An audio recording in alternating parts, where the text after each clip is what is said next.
Dünyanın taleyini dəyişə biləcək bir gecə. Mədinədə Məhəmməd Peyğəmbərin məzarının cəmi bir neçə metrliyində iki naməlum adam aylarla gizli tunel qazırdı.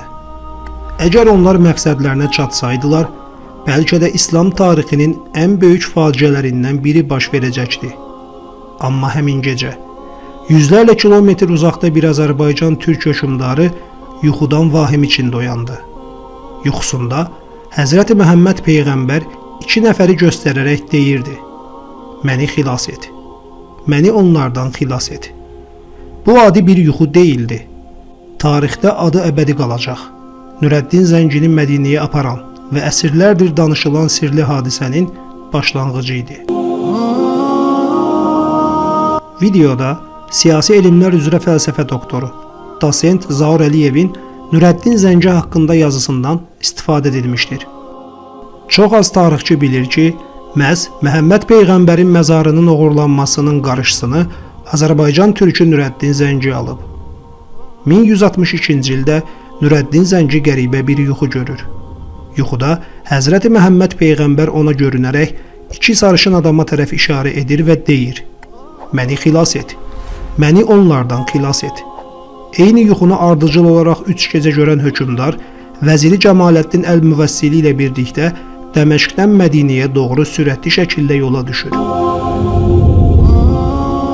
Mədinəyə gəldikdə vəzir şəhər sakinlərini Peyğəmbər məscidinə toplayır və onlara deyir: "Sultan Həzrəti Məhəmməd Peyğəmbərin qəbrini ziyarət etməyə gəlib və özü ilə çoxlu miqdarda pul gətirib.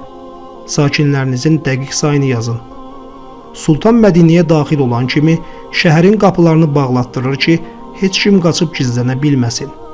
Mədinə sakinlərinin siyahısı hazır olan kimi onların hamısı növbə ilə sultanın huzuruna gəlir və ondan sədəqə alırlar. Sultan hər kəsin üzünə diqqətlə baxırdı. Lakin gələnlərdən heç biri onun yuxusundakı insanların təsvirinə uyğun gəlmirdi. Gələnlər arasında yuxuda gördüyü iki şəxsi tapmayan sultan, bura gəlməyən kiminsə qalıb qalmadığını soruşur. Əndəlüsdən gələn və Məscid-ül Nəbəvinin yaxınlığında qalan iki nəfərin olduğunu öyrənir.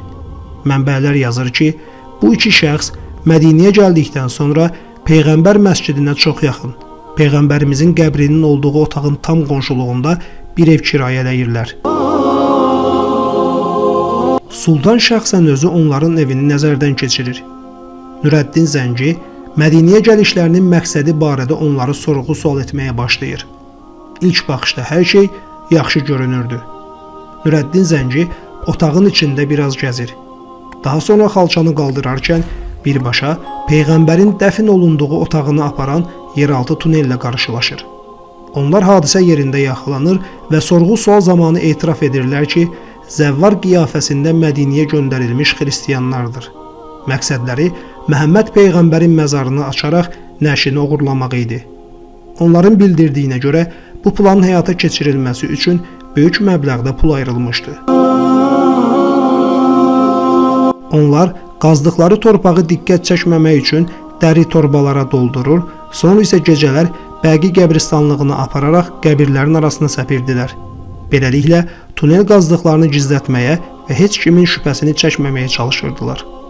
Nurəddin Zəngi etiraf edən bu iki nəfəri edam etdirdi.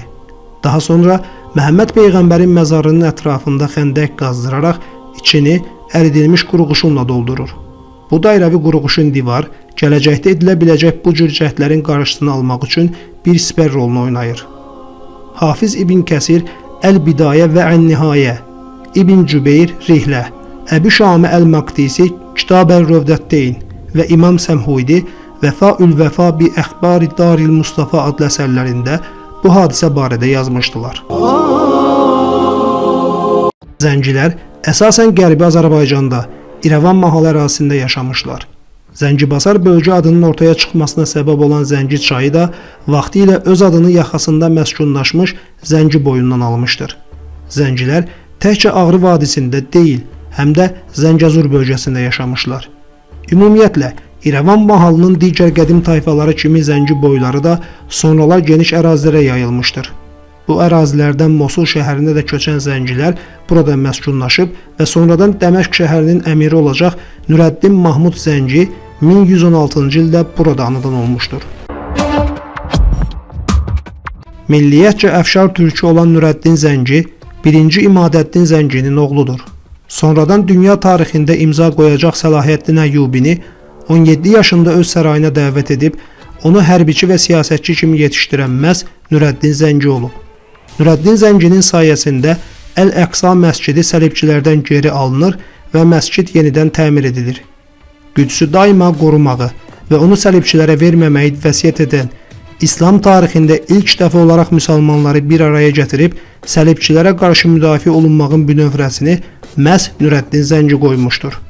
İbn Əl-Əsir yazır ki, İslam tarixində ən ədalətli hökmdar Əfşar türkü olan Nurəddin Zəngi idi.